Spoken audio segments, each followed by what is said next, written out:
जय माता दी। जैसा कि आप सब लोग जानते हैं, आज नवरात्र का 6वां दिन है। आप सबको शारदिक नवरात्र की हार्दिक शुभकामनाएं। दुर्गा सप्तशती का 7वां पाठ। 7वां अध्याय में ये है कि चंडमुंड नामक 2 दैत्य होते हैं और अपने अपने बलशाली के घमंड में युद्ध करने के लिए रणनीति में उतरते हैं। उस समय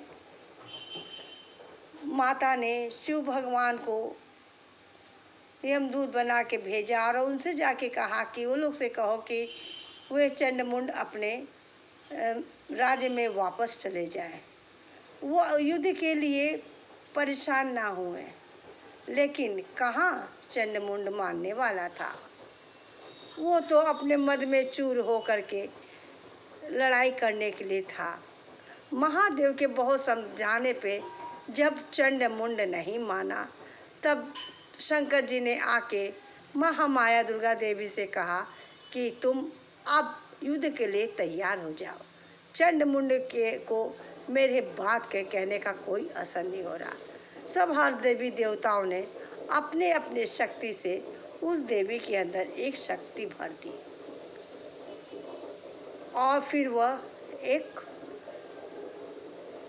देवी के रूप में प्रकट होकर के चंडमुंड के साथ वहाँ लड़ाई शुरू हो गया। काफ़ी समय तक युद्ध होने के बाद महादेवी महामाया चंडिका देवी ने क्या किया, चंडमुंड के दोनों सर को काट करके दुर्गा देवी के पास लेके आई और बोली, लो मैं चंड और मुंडे की मालाओं को लेके आई हूँ। आप जैसा आपको समझ में आए वैसा करिए, लेकिन अब की बार युद्ध में आपको स्वयं ही जाके लड़ाई करना पड़ेगा। तब दुर्गा देवी ने कहा, हे देवी, तुम चंड और मुंड की माला लेके आई हो, इसलिए तुम्हारी संसार में चामुंडे के नाम से ख्याति होगी। इस प्रकार 7वां अध्याय मार्कंडेय के पुराण के कथन के अंतर्गत खत्म हुआ। 8वां अध्याय का सार इस प्रकार है, सुनिए। रक्तबीज नामक एक महाशक्तिशाली राक्षस तैयार हो जाता है। उसके अंदर बहुत ही घमंड भरा होता है। वो अपने घमंड के उन्मुद्ध होकर के देवताओं और पूरे संसार पे अत्याचार करने लगता है, जो कि देवी से देखा नहीं जाता है। तब क्या हुआ, दुर्गा देवी ने कहा, अब इसके लिए भी कुछ उपाय सोचना होगा। और देवी ने अपना काली का रूप धारण कर लिया।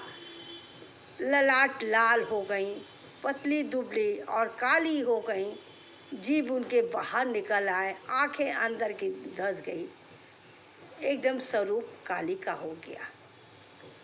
फिर उन्होंने कहा कि आओ अब हम तुम्हारे साथ युद्ध करते हैं।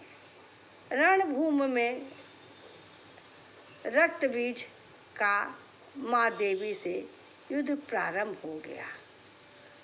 उसके शरीर से जितने भी कटने पे रक्त गिरते थे, उसी के समान बड़े बड़े योद्धा मैदान में लड़ाई करने के लिए तत्परता पे शुरू हो गए, लड़ने लगे। काली जी ने कहा, अरे ये क्या हो गया, जितनी रक्त गिर रही हैं उतने ही राक्षस तैयार हो रहे।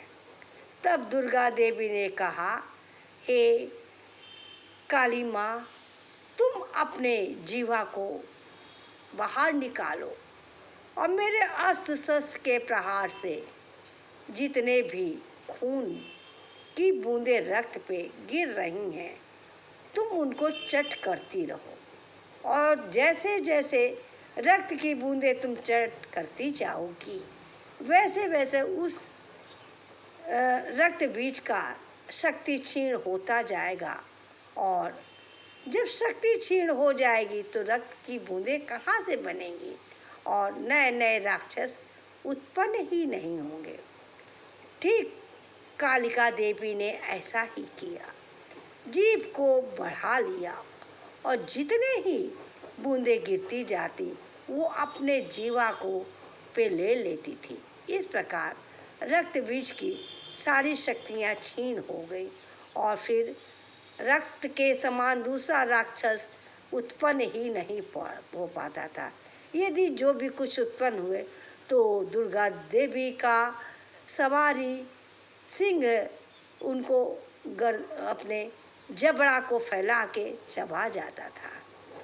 धीरे धीरे जब रक्त बीज की शक्तियाँ क्षीण हो गई तो वो अपने आप ही धरती पर गिर पड़ा।